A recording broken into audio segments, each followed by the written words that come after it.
Tombana Karino Kadaidagi Mawai Bachet Kaduino Masina Ngangbasidi Yaga the Bayu Jetke Kabana As Yari Nuni Yari the Uragana Paridana Gonane Tabna Kanasi Nachanupi Luhun Kitangarico Yari I took Patoragi Hai Madi Imo Ipapam di ko Kaba Magi Fondo de Yinglaga Masiki Yasisu Fontoboga Pir Ini Ikabane Amy Puning Lakadorico Yai Fon Fato Sile Bye Tabra Kangli Mahoji Machiwi de Ha Lermo Som the Chanu Oh a Quisarbo among the Changerke Yagadro Parina Is Yari Karen Janglo Nati Andungi dress to the Chamina de Ribane Oi Kedorgi say Among the room that Yamu are ying but Sina Patro Minu Raga Namana Bisinaga Is by Nuiside Police dress cassette pase Postiam I can have the palm drone pinangbo Pangre Kerker singuningbo Yari bungo Paktabana Lurico Aine Sarkaniko Masia Aima Aina di no nabatori Anuganangadi Saudi Gitoriba Daparia Sum Kairaga no Lady Ngakayo jealousy Ado Dapari di Kidoi took to no Gangdi Rang Fontoramani took Paga Kakino Guidance Sigana Yam Herpani Dapari bu the Pico bra Kuidabani the Pinadi Yam Herpani Oh Ado I could manabi Yafabina Pamirang Aurira Kinum Tori Engunda Magi Maramda Hankibasina Amuktoiba Yarni Amadugi Saktamakne Jesse Matangi Numitni Sylviana Yumdaga Chetabakurida Je Ahing Sichatluge Ahimabana Ngangadra Toina Kidowi Ngangduino Ngang Ekasasi Yumse Yang Hanglani Ahidum Chatlage Andudi Pari Ngaparugi Kanade Bukida Ngakiam Tadarino Nataina Leirabadi Saru Yumde Tik Pachaning Mamatamda Para Chanabana Macha do Yam Tatakibani Chauramani I school powder Ngak Yorigi Jetudi Kong na tabli toglai Kara Chatlaba Matung Nakandagi Sylvia Konjila Dugi Makedi Ying Tori Kaba Nukmi Gaino Sariduga Kachatuino Sylvia Soningna Yengi Tapna Noidisida Kidabulaino Tamoina Kuidajaba Nangisida Leraga Aina Kay Kangoi Nanguning Melaini Aina Kayge Ana Sohai Kre Hojik Sohagi Ainang Bunuksi Nuksibio Nachalamagumna Aichatlage Ngaiko Aigi Pakumpiramo Ngaijari se Pakumni Kangmidraba Aidi Nangisigi Pakumse Pamdaba Aidiko Nang Aigi Chanlei Nangbu Kamaina Ichani Kandoino Yaisu Mating Pangsilai Kok Yabirko Kaidoge Yam Pabani Mangonda Leri Dinang Nakuta Hamaga Chadini Ai Thingi Karawakaldo Kanto Aduga Leri se Nikaini Minu Raga Kai Kankini Sylvia Fat Kaba Buntok Naga Chetki Kabana Ai Hai Miti Nupi Nangna Hingi Nupi Dana Kanagi Nupi Nege Yaina Mani Ayangam Lakese Jesse Lefam Sukangi Okay Tari Toibana Ai Maidu Putoro ne Laimana Oh Lai Sisi Mayuk Nabatosi Puire Maidu Kantoraga Changlai Laimana Imachak Tiragi ko Hoi Toibana Yanarabana Dro Yanari Muisu Nunini Lerga Dilani Jangu Nangi Kada Ngakpo Tajaru Puire Magi Kada Changlaklaga Firol Hongdokta Kaitumi Leima Machagi Kada Chakchana Bahaiba Changlakpada Puire di Tumlaga Leirame Leimana Ahima Chakara Jaraga Tumladi Padoni Nungdang Jarsan Tumjarasanuda Waramnani Namsang Lakpagi Puire na Mikap Tuklakpada Namitaram Dauri Fukhogatlaga Irulujatoi Dress Nana Lusilaga Gari Thoduklaga Pari Hoidalai Parina Is Taa Mani Sida Kaino Tauriduna Kidorge Wana Sakto Pasatoe Yari Nangsu Low Swaipo Sum Tosi Yum Nakrabase Gari Gatoriba Sum Kongla Lapado Talaba Adugini Ado nang haibado chumbu chumbro. Hoi, chummi. Poire nokfe tori tanjaduda chanu phone tori. Parina Purido ngasi thogle mado akhudalai sum ibani asai pho chluge tori. Aya adudi phaine. Aisa Sebha do machi hoidagi ngasi lai. Ahing sida laini ne lairi. Parina kaino wari ko na sanaro phone do thamo. Ngai khoi nangsu nupi dabro nui kai lege. Achapo chapa chat ki tori singju yam chaningi. Ai lerke nui maning lampak da thuklo. Oi endudi ya fabistu korake. Phone do fatka e aduga jase singju lerse. Masidi yenguni yamaning labo nan khau na dro. Oh nang leitabadine unade kainu khangde. Moisu singju leraga ate chapo leraga lagi.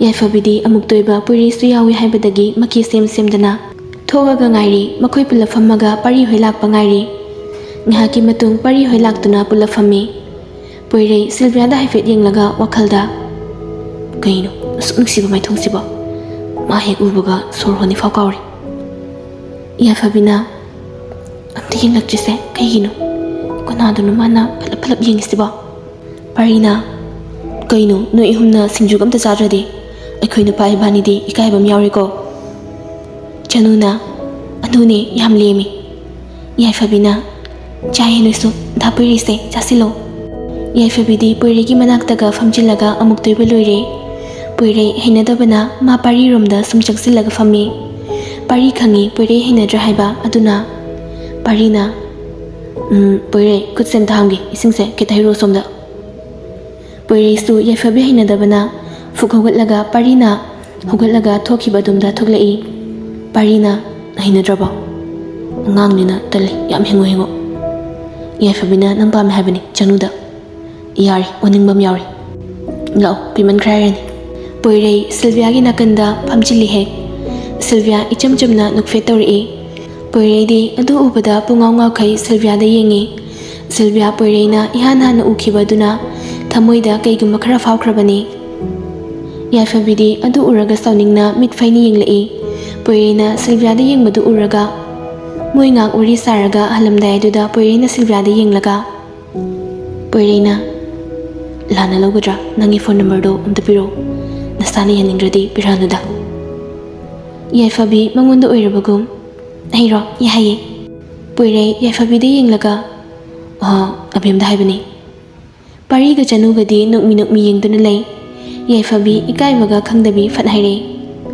ada dapiri gispiramo ingonda poire khumde Sebha da yenglaga lay Sebha poire da yengbadi ngamda tumin lay chanuna Sebha se ikayam thiganbani madi phajana khangnadaba midadi wakya ngangdabani aherke number do poirena is khangnei sidi nahanu masu akuna khradudi sukhang khangnadaba makti nate natrobem Sebha na Hey giming Sebha abim natiye poire Yaifabagi mamangda kaugi yauna kaubani kaudrasu aina kaurabani abim haina aidi nangonda abim haina kauni nang khamakta yari ko do hoi khumgi ado number di 6909 553473 yarba okay tari si already chalage parina chale Yaifabi chakni yenglaga khangni ikaiba piba ibu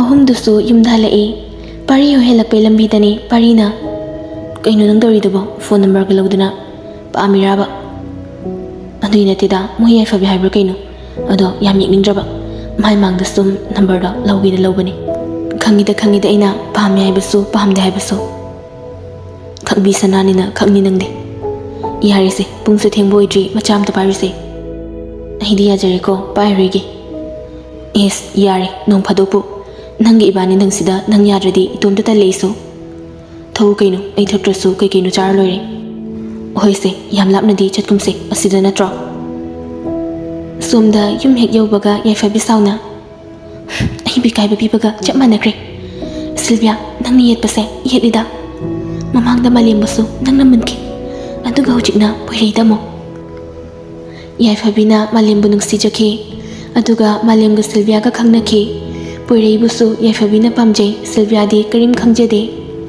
Poiraina sum Sylviabu nuksi icham chamna nuksi bakhakni. Yaifabina mangonda pami haiba khangi. Aduga yam kai henba mataududa tauge yauna Sylviagi number lobani. Masina maram oiraga yaifabi Sylviabu yeknabugum khankhre. Sanaraina kayam di kuire bihamaga chak chamina dabase chasilu. Sylviana tha phawba pharam khirinne. Oh nini dadine chehi room da khankhre. Nini sima nangbu ada leibado nangai bro. Uja oi haisina kamdoba. Thabak atedi tawningdabro nangbo. Somda nakhoi baba nadi kai no hairine. Aidi atedi kisu tawningreda. Singna dum pami angang singa nangai jakre. Aidi wakhal su nangai angang singa. Phai. Memana nangnabu pamnadi aida. Sylvia nokfetona manide yengi. Numitugi pung 12 taba adwaida Sylvia magi fondo sumet lagalei tumbasu yadabagi. Yamsu yamankre photo mayamsi. Aigi khara kakpa yaba kaktradi yare. Asi hairaga photo singdu sum chinglaga mana pamdaba khara kakli. Sum yenglambadai malemgi photo mana kakhaudaba khara yaurami. Sylvia do madu urubadai wakhalda karibu phaurakpano. Amamamta oina yenglaga. Asu yamna nuksijaba nangse. Aigi oyu haina tamnamdraba male. Nangse kaigino migi oikra khangna nuksiriba siba. Oiraba male asingba nuksiba haibado. Nangbu amu nahunana ningsinghali. Kauthokpa tamlurabani. Mitki pido amuk tarakle tamna khasai thakta sintharakduna fonduda munna yengduna malemgi maithong adubo makhut machaduna fonduda nalaga. Thamoida takraba nangbu nuksibagi saktamse. Kananasu kukhanba ngamlaruye. Ai adubu nangbu udanaba ai hotnage. Nangsu aigi mitmangda lepkano. Nangbu niksingdaba ngambu oige. Nangbu kauthokpa ngambu oige. Dhamalem. Photo adomu fatfat kakthatlaga laktana langki. Monduda maipamu upsilaga higi kaplaga lay. Jumnadra tasing nuksiba ama kainabada. Thamoy singna nuksijabi kana amadi thamoy sokna wajaba kapjaba. Kananasu themba ngamde. Chatkro inaktagi lamna niksingyan birano nahakki nuksiraba wahi kayaba kauthokjaba oige nahakki binuksigi wahi kayaba